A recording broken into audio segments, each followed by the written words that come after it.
नमस्कार मित्रांनो, मन धागा धागा जोडते नवा या मालिकेच्या पुढील काही येणाऱ्या भागात आपल्याला असं पाहायला मिळणार आहे. आनंदीने मनापासून ठरवलेलं असतं की काही झालं तरी सुद्धा मी सार्थकला आणि त्याच्या आईला एकत्र आणणार. मग त्यासाठी मला काहीही करावं लागलं तरी सुद्धा चालेल. आनंदी वेळोवेळी सार्थक आणि त्याच्या आईला एकत्र आणण्याचा प्रयत्न करतच असते, परंतु वृंदाला काही केलं तरी सुद्धा आनंदी त्या घरात नको असते. त्यामुळे ती काही ना काही कारस्थान चालूच ठेवते. परंतु एका बाजूने सार्थक सुद्धा आनंदीच्या बाजूने ठाम उभा असतो आणि आता मुळात म्हणजे वृंदा आणि शलाकाच्या नाकावर टिचून सार्थक आता आनंदीला घरच्या लक्ष्मीचा मान देणार आहे. आणि सार्थक आता सर्वांसमोर हे सिद्ध करणार आहे, आनंदीच या घराची खरी लक्ष्मी आहे. इकडे आता आकांक्षा पहिल्यापासूनच सार्थक आणि आनंदीला खूप सपोर्ट करत असते. तेव्हा आता आकांक्षा आनंदीला भेटण्यासाठी रूममध्ये आलेली असते. आकांक्षा आनंदीला बोलते, तू एक ठरवलं आहेस ना की आई आणि दादाला एकत्र आणणार, मग त्यानंतर तू हे घर सोडून जाणार का? तेव्हा आनंदी होकार देते. आकांक्षा बोलत असते, वहिनी असं काही प्लीज करू नकोस, कारण सार्थक दादाचं तू पहिलं आणि शेवटचं प्रेम आहेस. आता आकांक्षाचं असं बोलणं ऐकल्यावर आनंदीला पण खूपच वाईट वाटत असतं, परंतु ती तेवढी वेळ टाळून घेते आणि आकांक्षाला बोलत असते, आकांक्षा आपण या विषयावर नंतर बोलूया का? आकांक्षा आता हसतच आनंदीला होकार देते आणि तिथून जाण्यासाठी निघते. जाताना ती एकच प्रार्थना करत असते, हे सगळं होण्याअगोदर दादा आणि वहिनीला तू एकत्र आण देवा. असा विचार करतच आकांक्षा आता तिथून निघून जाते. आनंदी मात्र आकांक्षाच्या बोलण्याचा विचारच करत असते. तिला काय करावं काहीच कळत नसतं, कारण ती या घरामध्ये फक्त सुधाला आणि सार्थकला एकत्र आणण्यासाठी आलेली असते आणि सार्थकचं प्रेम तर तिला अजूनपर्यंत समजलेलंच नसतं. दुसरीकडे वृंदा आता नेहमीप्रमाणेच सुधाचे कान भरत असते. वृंदा बोलते, ती आनंदीना या घरात राहून तुला आणि सार्थकला वेगळा करण्याचा डाव रचते आणि तू ना सुद्धा तिच्या साध्या चेहऱ्याकडे बघून असं काही समजून जाऊ नकोस की ती चांगली मुलगी आहे. ती तुला आणि सार्थकला वेगळं करण्यासाठीच या घरात आली आहे आणि आपल्या सार्थकला आपल्याकडून हिसकावून घेईल. मग तू स्वतःचा पस्तावा होईल असं काही करू नकोस. आपण आता एक काम करूया, आनंदी या घरातून स्वतःहून कशी बाहेर पडेल या सगळ्याचा विचार करूया आणि ती स्वतःहून बाहेर जाईल असा मोठा खेळ खेळूया. तेव्हा आता वृंदा आणि रेश्माने मोठा डाव रचलेला असतो. रेश्मा आता वृंदाला भेटायला आलेली असते आणि सगळा डाव वृंदाला सांगत असते. रेश्मा बोलते, तुम्ही एवढंच काम करा, आनंदीच्या वहिनीला फोन करा आणि फराळाची ऑर्डर द्या. पुढे काय करायचं ते मी बघते, कारण मला सार्थक आणि आनंदीला या पाडव्याला एकत्र पाहायचं नाही आणि आनंदी काही झालं तरीसुद्धा सार्थकपासून लांबच राहिली पाहिजे. त्यामुळे तुम्ही एवढंच काम करा, तिच्या वहिनीला आत्ताच्या आत्ता फोन करा आणि भली मोठी फराळाची ऑर्डर द्या. मग पुढे काय करायचं ते मी तुम्हाला सांगेन. आता मात्र रेश्माने सांगितल्यानुसार वृंदा लीनाला फोन करते आणि फराळाची ऑर्डर देते. यामागे दोघींचा पण खूप मोठा डाव असतो. सुधाला हे काही सगळं मान्य नसतं.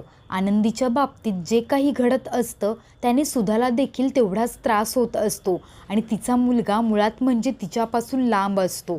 त्या गोष्टीचा पण सुधाला तितकाच त्रास होत असतो आणि सुधाला काही केलं तरीसुद्धा आनंदी आवडत पण असते. दुसरीकडे आता वृंदा आणि शलाकाने तर मोठा कहरच केलेला असतो. आनंदी ऑफिसला जाण्यासाठी निघतच असते तेव्हा तिची चप्पल बाहेर असते. शलाकाने ती चप्पल तोडूनच तिथे ठेवलेली असते.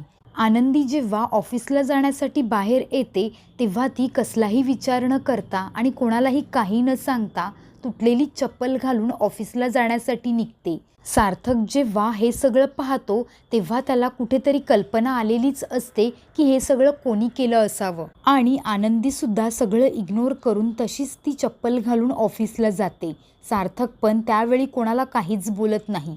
सार्थकच्या मनामध्ये वेगळाच प्लॅन असतो आणि आनंदी आणि सार्थक आता ऑफिसला जातात. दुसरीकडे आनंदी तशाच अवस्थेत गेलेली पाहून शलाका मात्र भलतीच खुश होत असते आणि वृंदा आणि शलाका एकमेकींशी बोलत असतात. आपला प्लॅन सक्सेसफुल झाला. ती तशीच तुटलेली चप्पल घालून ऑफिसला गेली. परंतु दोघींना पण हे माहीत नसतं की त्यांचा प्लॅन त्यांच्यावरच उलटणार आहे आणि हा सगळा विचार करूनच दोघी खुश होत असतात. दुसरीकडे ऑफिसमध्ये सार्थक आणि आनंदीचं काम आवरलेलं असतं. नेहमीप्रमाणेच दोघं ऑफिसमधून घरी जाण्यासाठी निघतात. आनंदीने तीच तुटलेली चप्पल घातलेली असते आणि तिला चालायला पण येत नसतं. तरीसुद्धा कसंबसं सावरत स्वतःला ती ऑफिसमधून घरी जाते.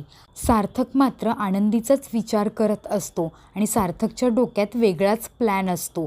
आनंदी जेव्हा रात्री झोपलेली असते तेव्हा आता सार्थक तिच्या पायाचं माप घेतो आणि त्याच पायाची तिच्यासाठी छान चप्पल आणतो आणि हे सगळं करून सार्थक आता वृंदाच्या नाकावर टिचून तिचा सगळा डाव उधळून लावतो.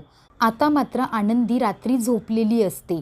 सार्थक तिच्या पायाचं माप घेतो आणि दुसऱ्या दिवशी तिच्यासाठी छान चप्पल आणणार असतो. सार्थकला आनंदीसाठी हे सगळं करून त्याला खूप आनंद होत असतो, कारण सार्थकचं आनंदीवर मनापासून प्रेम असतो. दुसरा दिवस उजाडलेला असतो.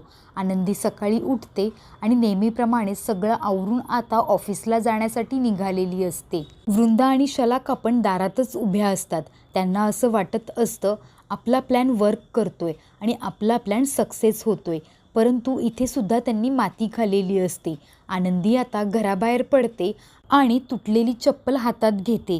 तेवढ्यात आता शलाका आणि वृंदा तिला टोमणा मारत असतात. याला म्हणतात फुटकं नशीब आणि तुटलेली चप्पल. तेवढ्यात आता सार्थक तिथे येतो आणि सार्थकला असं बोलणं ऐकल्यावर त्याचा राग मात्र अनावर होतो. सार्थकने आता आनंदीसाठी नवीन चप्पल आणलेली असते आणि तो स्वतःहूनच तिच्या पायात घालत असतो. सुधाला मात्र हे सगळं पाहून खूपच मोठा धक्का बसतो. तर इकडे वृंदा आणि शलाकाच्या चेहऱ्यावरचा रंगच उडालेला असतो, कारण या सगळ्यामध्ये सार्थकचा आनंदीवर किती प्रेम आहे हे सगळ्यांना दिसून येत होतं. त्यामुळेच वृंदा आणि शलाकाचा मात्र जळफळाट होत असतो. तर सुधा मात्र एकटक सार्थककडे पाहत असते. तेव्हा मात्र शलाका आणि वृंदा नाटक करतच बोलत असतात. वृंदा बोलते, सार्थक तुला हे सगळं शोभतं का? तेव्हा सार्थक चिडूनच बोलतो, ही माझ्या लक्ष्मीची पावलं आहेत आणि असं घरच्या लक्ष्मीला कधीच अनवाणी ठेवायचं नसतं, बरोबर ना आई? असं बोलूनच तो आता सुधाकडे पाहत असतो आणि खूप प्रेमाने आनंदीच्या पायात चप्पल घालत असतो. इथे मात्र वृंदा आणि शलाकाचा पूर्णपणे डाव फसलेला असतो आणि पुन्हा एकदा दोघी पण तोंडावर पडलेल्या असतात. सार्थक आता घरामध्ये काही केलं तरीसुद्धा वृंदा आणि शलाकाचं काहीच चालून देत नाही आणि आनंदीच्या मागे खंबीर उभा राहतो. अशा प्रकारे मित्रांनो, सार्थकने सर्वांसमोर सगळ्यांच्याच नाकावर टिचून आनंदीला घरच्या लक्ष्मीचा मोठ्या मनाने मान दिलेला असतो आणि वृंदा आणि शलाकाचा तर खूप मोठा प्लॅन उद्ध्वस्त झालेला असतो. मित्रांनो, आता तरी आनंदीला सार्थकचं प्रेम समजणार का आणि ती सार्थकचा स्वीकार करणार का, हे पाहणं अतिशय रंजक ठरणार आहे. मालिकेच्या अशाच लेटेस्ट अपडेट्ससाठी चॅनलला नक्की सबस्क्राईब करा आणि हा व्हिडिओ जर का तुम्हाला आवडला असेल तर लाईक करून तुमच्या प्रतिक्रिया कमेंट बॉक्समध्ये नक्की सांगा.